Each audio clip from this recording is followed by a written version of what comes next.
All right, how was the exam? Good?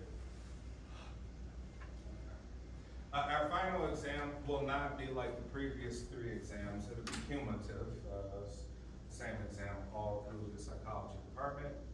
I think about 50 questions, some multiple choice, true or false, short answer, et cetera, et cetera. We'll go over that. All right, moving on. Pretty quickly, week 13? All right, this is week 13. All right, so after this, we'll just start a couple more weeks, and then we're done. All right, so yeah, we talk about emotions, motivation, right? All these different things that drive us, that make us behave, think, and feel in particular ways.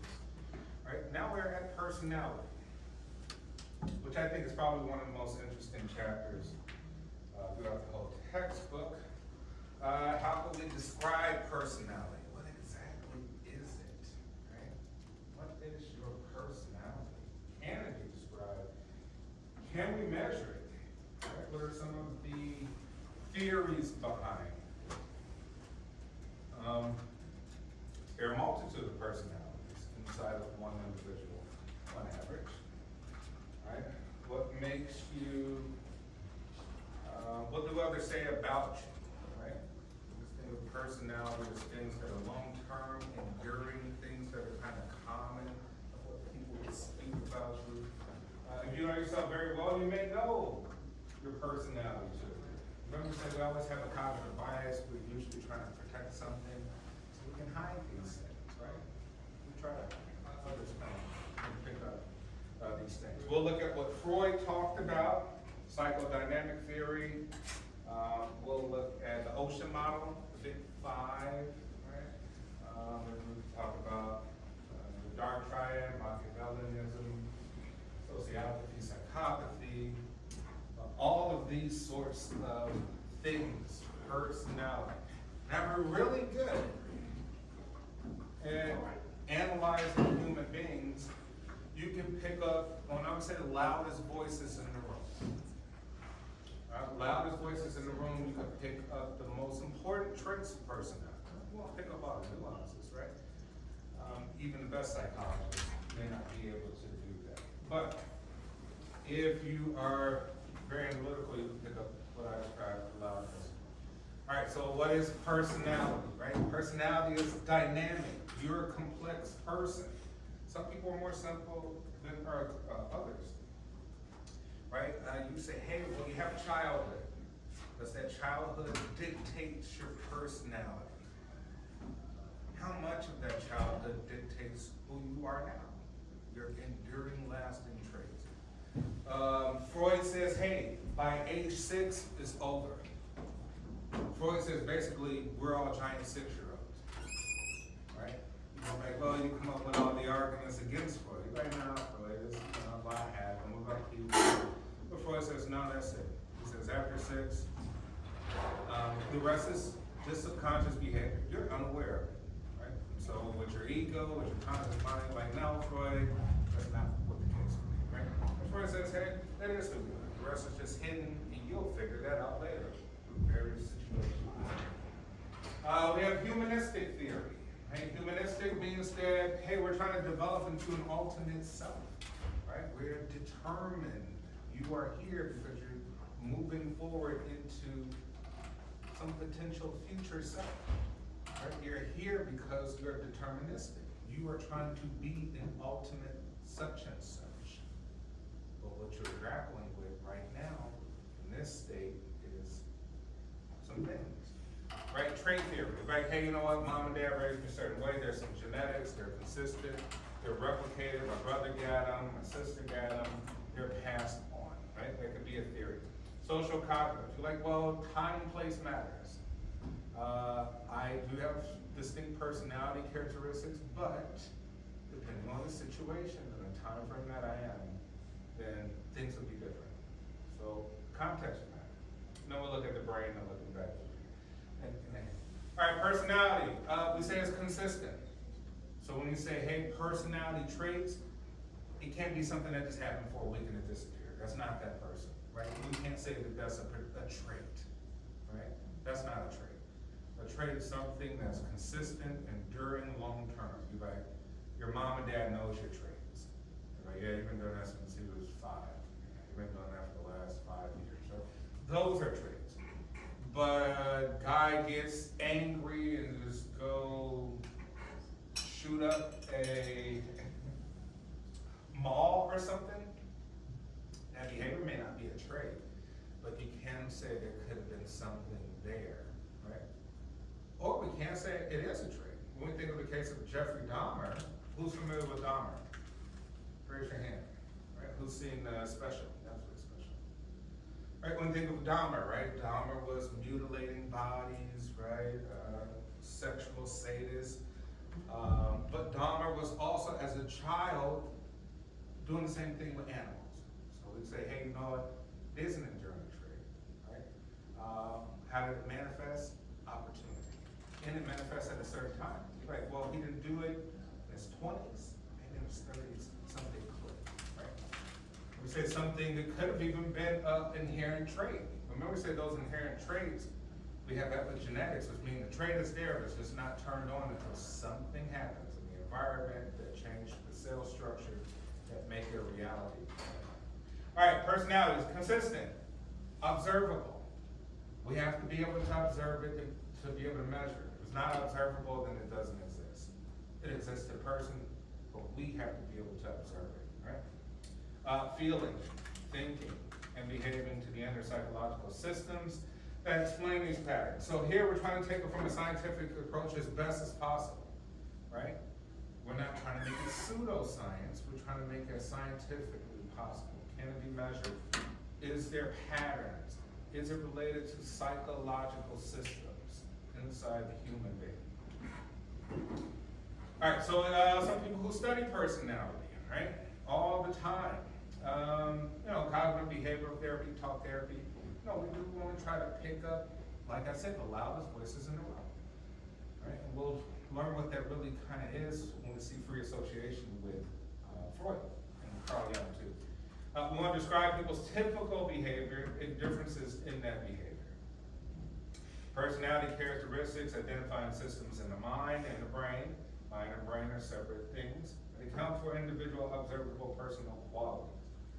So we get theory of personality, right? We don't completely understand it because it's complex, it's dynamic. The situation, the context, your upbringing, other things, right?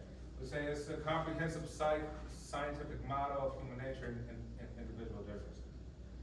So we get structures of personality, right? Elements of personality remain consistent over significant periods. We have kind of domains or dimensions of personality. Let me get a marker. So if we're thinking of domains and dimensions of personality, we can maybe talk about the Big Five. And I may have spoken about the Big Five before. Right? You say 5 domains of personality. They're kind of commonly agreed upon. Right? So we got ocean, and then we even have hexagon, which is sort of a derivative coming from ocean. Ocean. Who remembers what I say? What ocean is for? The ocean model. When we talk about personality. Sure. Anybody remember what ocean stands for? Sometimes people say canoe too, but ocean sounds so much better. Right? We say 5 domains of personality. Openness. Right? And we say with openness, we mean, are you high on openness or low? So with all these dimensions, we can say, are you high or low or somewhere in the middle, moderate? Right? High in openness. If someone is high in openness, it means they're open to new experiences. They are willing to try new things. They're willing to meet new people, right? They don't have an issue with new experiences, right? So we say open to new experiences, people, places, things, opportunities, et cetera, et cetera. Some people are low. Some people are like, no, I don't want to do that. I don't want to go there, right? I'm afraid of that. Right? I don't want to try it. It seems really scary, yada, yada, yada, right? C. Anybody remember what the C is for? Conscientiousness, right? Conscientiousness. How aware are you? Aware are you of this room? How aware are you of yourself? How aware are you of other people's emotions? How aware are you of communication? How aware are you of your work that you do, your purpose in life, your life philosophy, your ideology, et cetera, et cetera? Right? How conscientious are you? How aware are you? Some people are very low. Some people are just operating, right? And they're not thinking about all of that, right? They're always like, oh yeah, yeah, yeah. Right? You ask them about really important things, like yeah, yeah, yeah.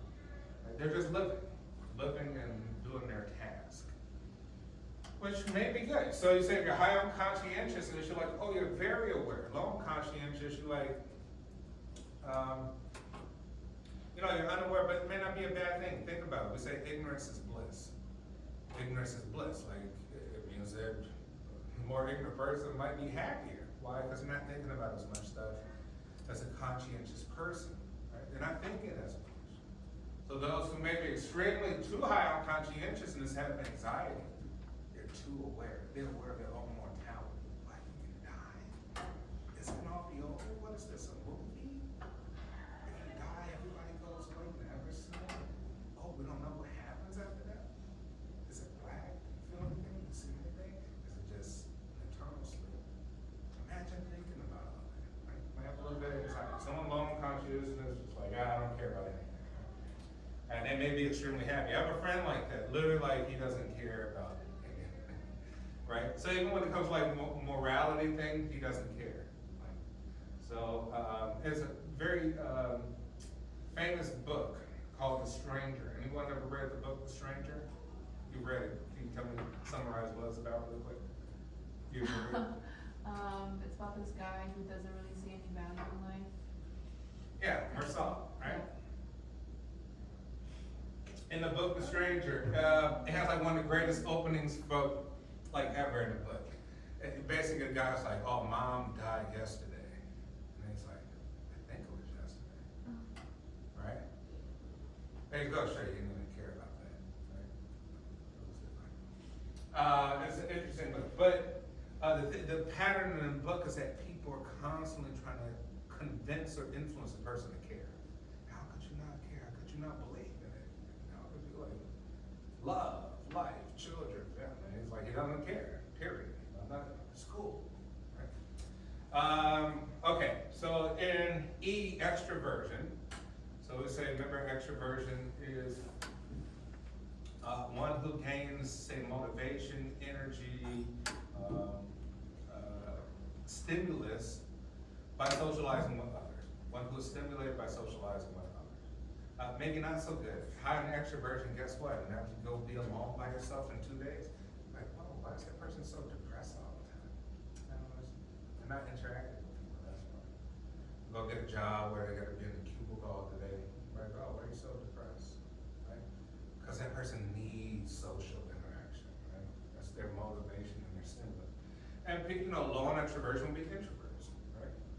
We say that introverts gain stimulation by self, stimulated by self. Being by self, thinking of your own thoughts, right?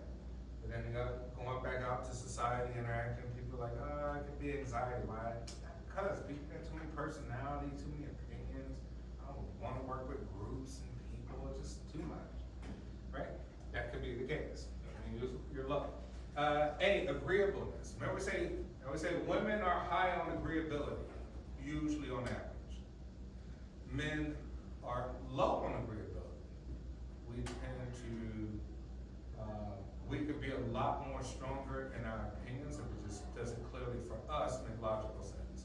So when it comes to social things, you may go online on social media and you're like, you shouldn't say that, right? You should care about this. You should care about the person. And the guy's like, nah, they'll say something really crazy. They're like, no, we don't care. It doesn't make sense, right? And so men typically, even if we don't agree with the law, we agree with the law, we break the law. Very simple. We go to prison, there you go, right? But women tend to be high more in agreeability because it's kind of related to nurturing. It's almost having a high sense of sympathy for others. Men, not so much, but that could be our nature. Now, don't get me wrong, this doesn't apply to everyone. We're just saying normal or average sort of behavior across the spectrum. Neuroticism. Who knows what neuroticism is? Anyone here neurotic? Know anyone neurotic?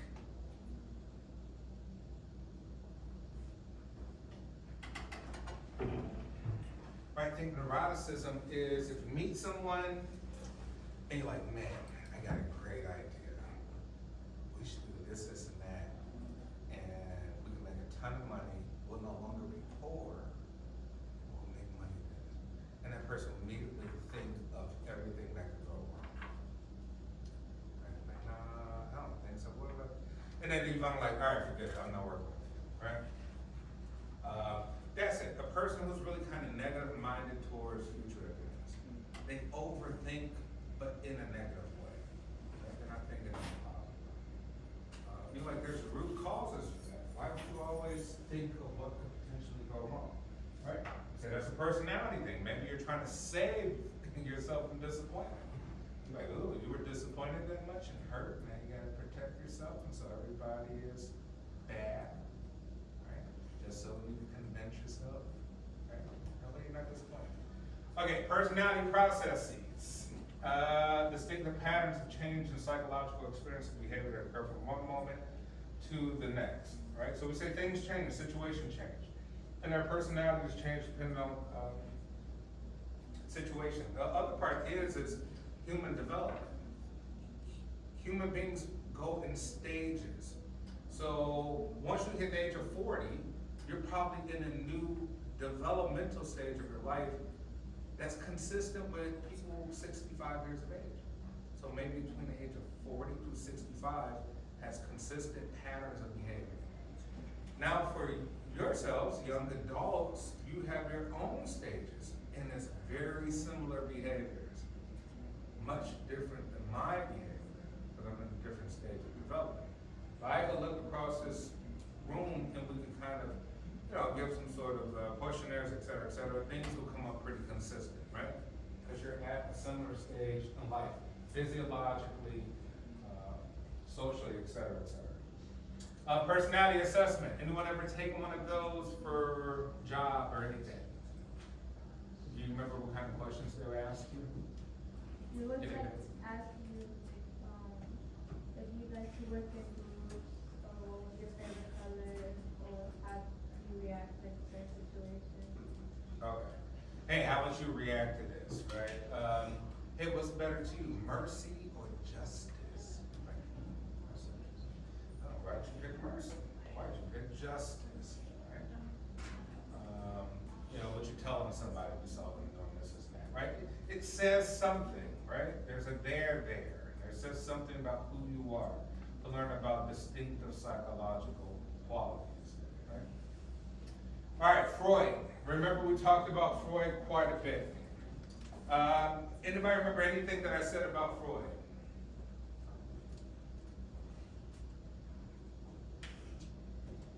Freud. You remember anything? Yes. Like he's like the grandfather of psychology or something like that. I don't know. Well, besides that, do you remember anything else? He's made a lot of theories about like therapy kind of, like why you react to a certain like game because Yeah. it's like in your childhood.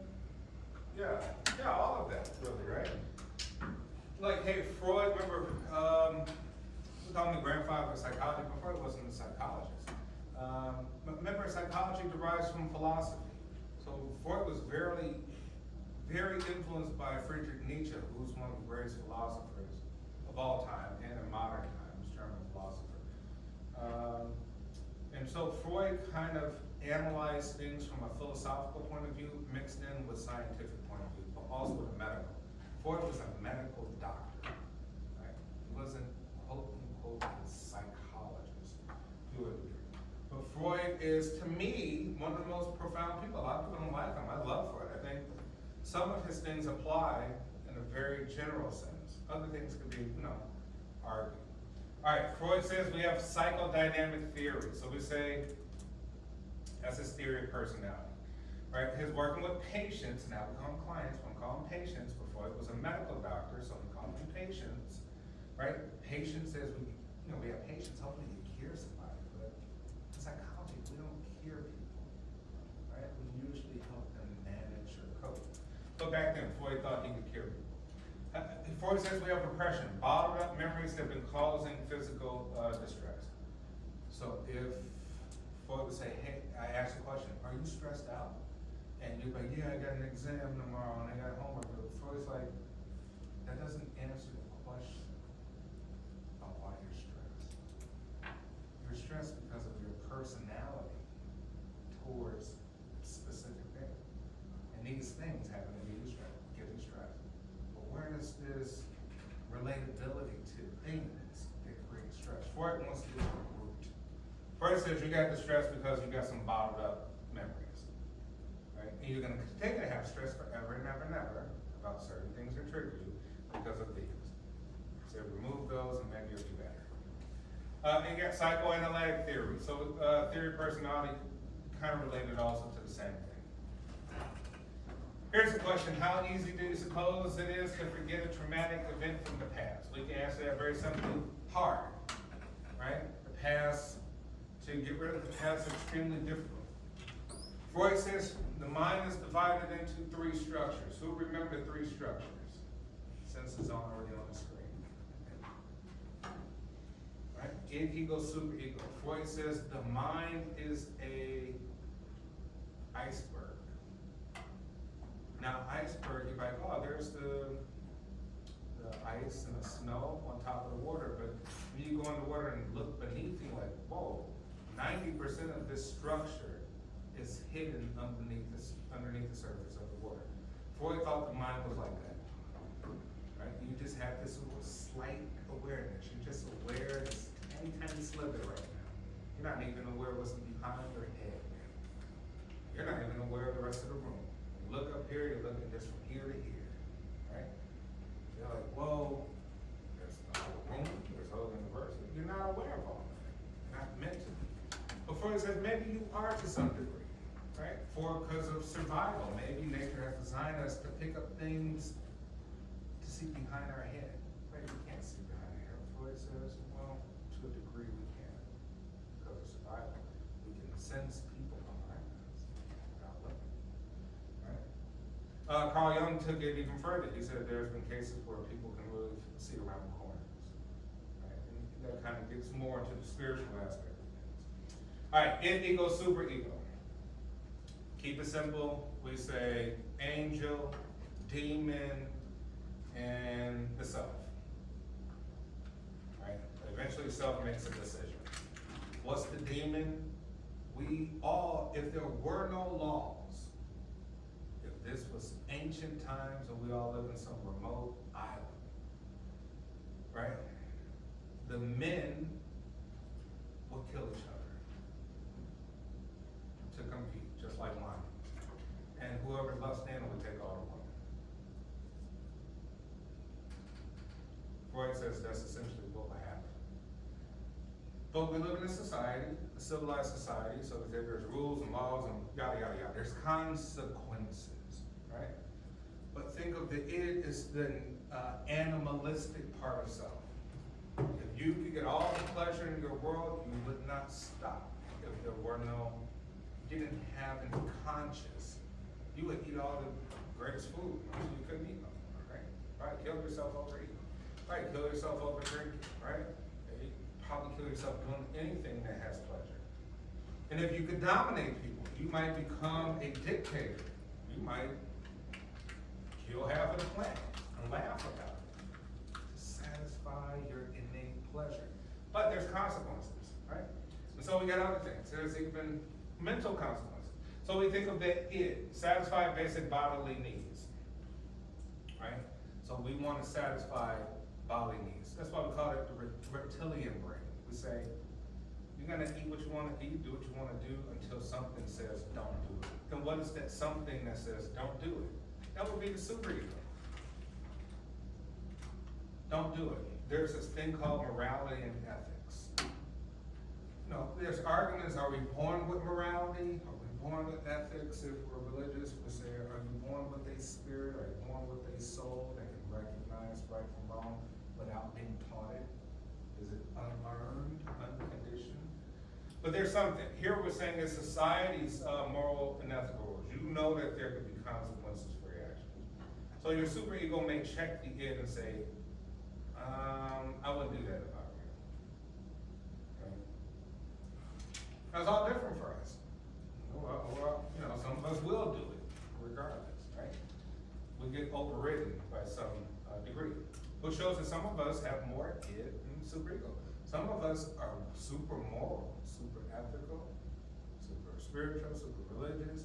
You're like, man, you have a strong superego. You have a strong morality and ethical center of your being, of your personality. That person is of moral character. We can trust that person. Other person, man, you can't trust that person. That person is there to clearly just satisfy themselves. It's all about seeking pleasure, right? So Freud says we have a pleasure principle. Human beings are guided predominantly by pleasure.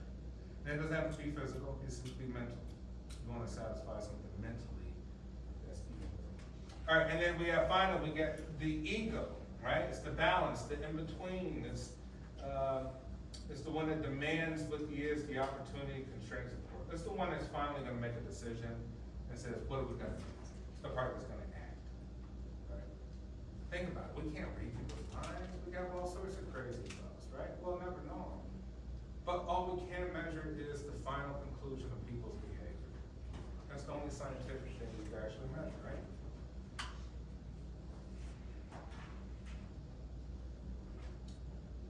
All right, so Freud says we have also, kind of related to ego, superego, he says consciousness, right?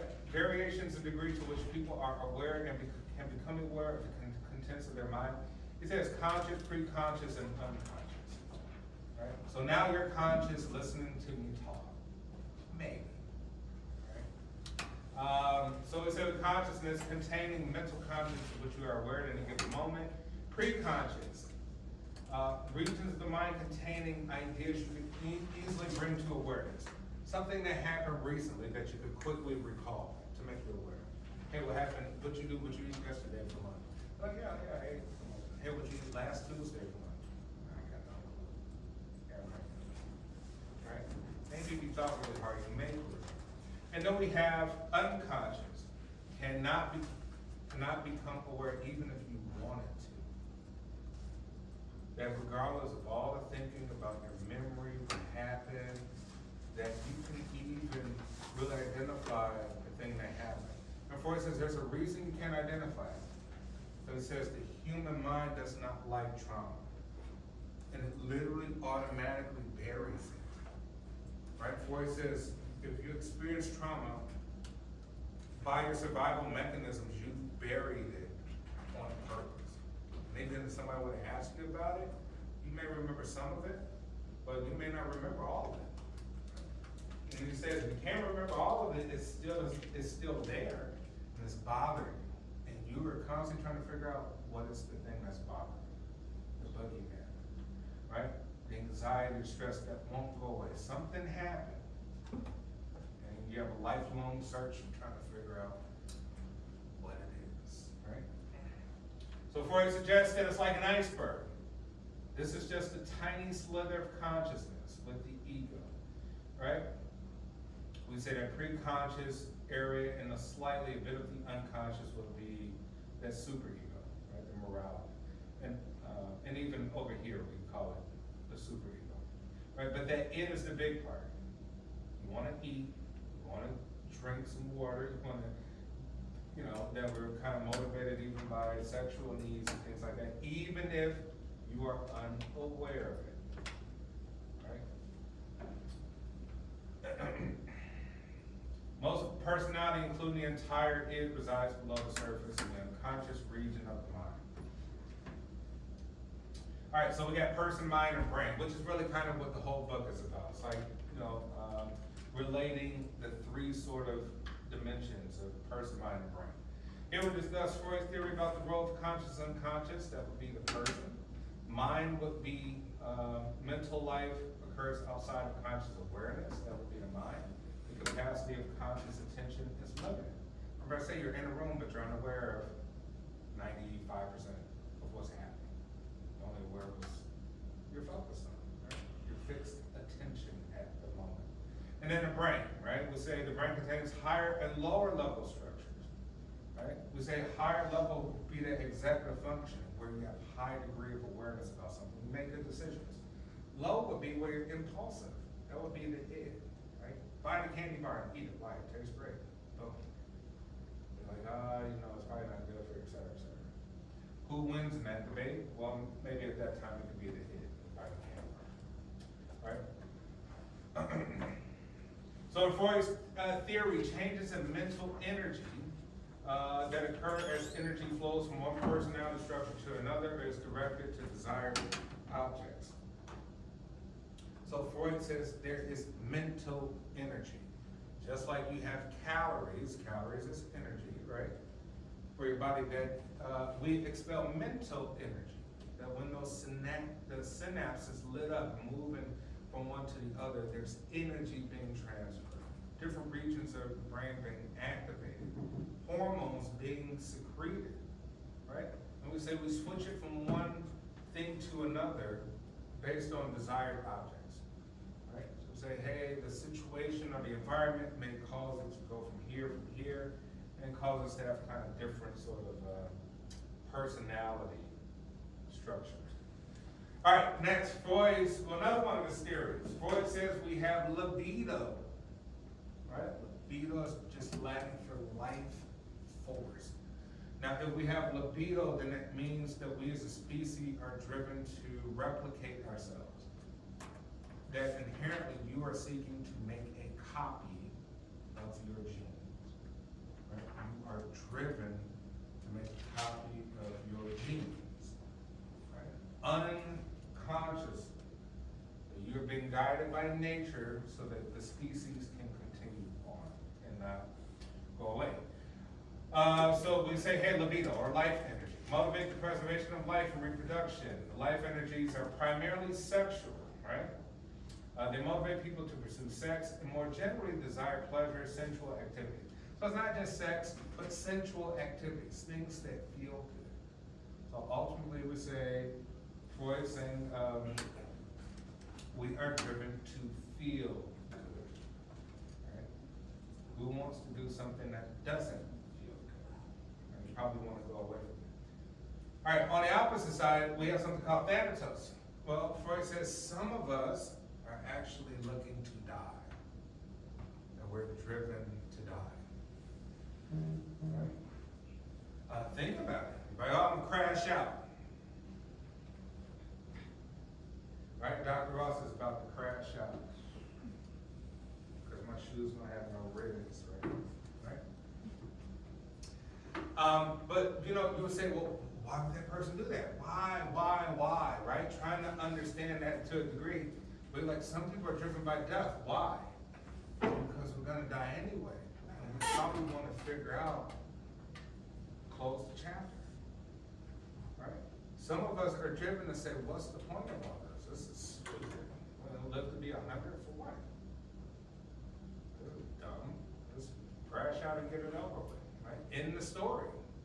Some people can be driven by that for different reasons. You know, that's a personality trait too.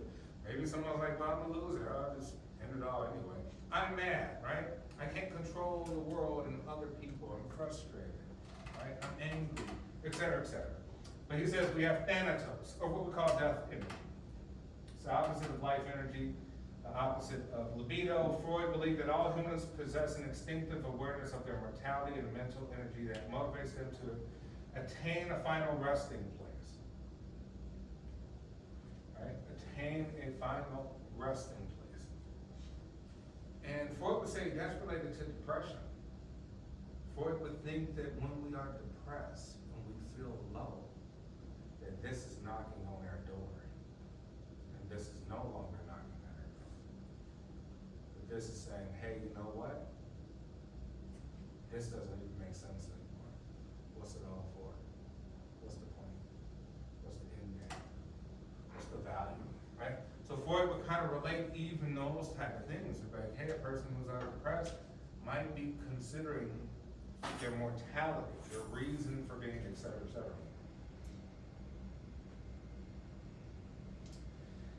Terror management theory, proposing that death is so terrifying that thinking about it increases feelings of identification with institutions. All right? So here we're saying, I'll tell you what Freud, one of his mindsets is. Freud believes that religion is a delusion, maybe an inherent, innate delusion in order to cope with life's miseries. That's something that is needed in order to face the hardships and disappointments of life, right? I don't agree with Freud in this case. Right? Like I said, Freud was a very interesting guy, but here we're kind of saying the same thing. There's a theory proposing that death is so terrifying, and thinking about it, increased feelings of identification with institutions, religions, nations that will survive one's death, right? And so in this case, we're kind of thinking of having some sort of purpose beyond life. Children, oh, you want to leave a legacy, right? While you're dead, looking down, looking at your legacy, right? People want it. People desire it. I want to leave a legacy, right? I want to put my name on the building. I want to build a park after me. I want to put the statue up, right? I want to do this, this, and that. We see it all the time, right? People do give. People even walk around this campus. There's people who give a lot of money, put their name on the bench.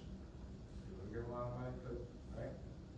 Which shows that they want something to last beyond life themselves, right? And so Freud kind of related that to with like religions and nations. That we're trying to leave something. In essence, we're trying to be immortal, even though we know we can't. Anyone ever seen the movie Troy? Troy.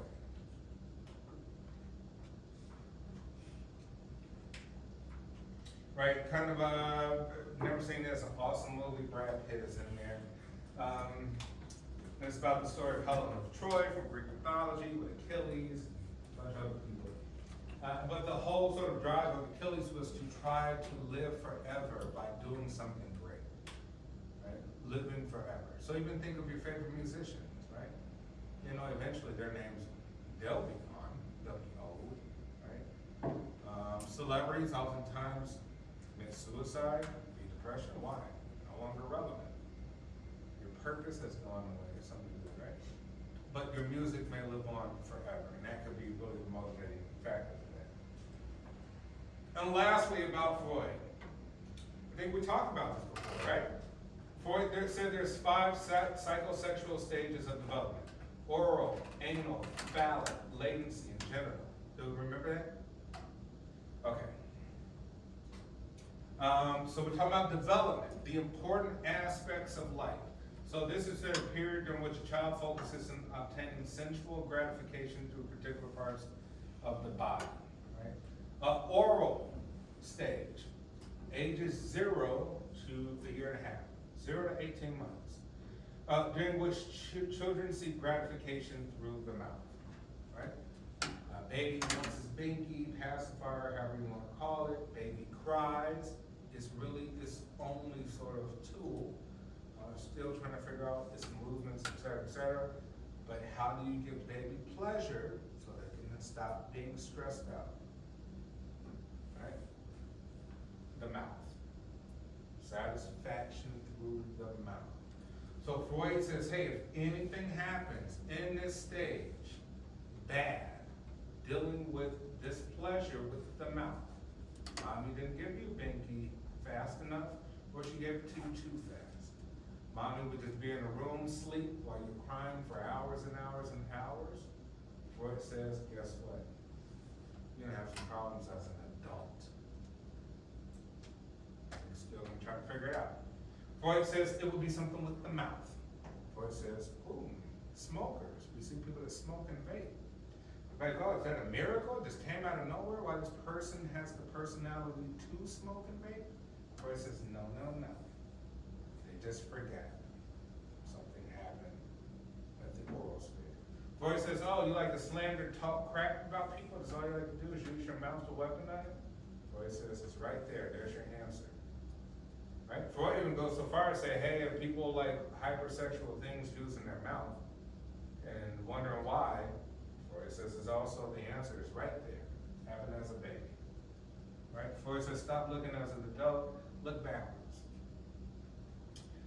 Next, anal stage. Development stage, we say a year and a half to 3 years, 18 months to 36 years.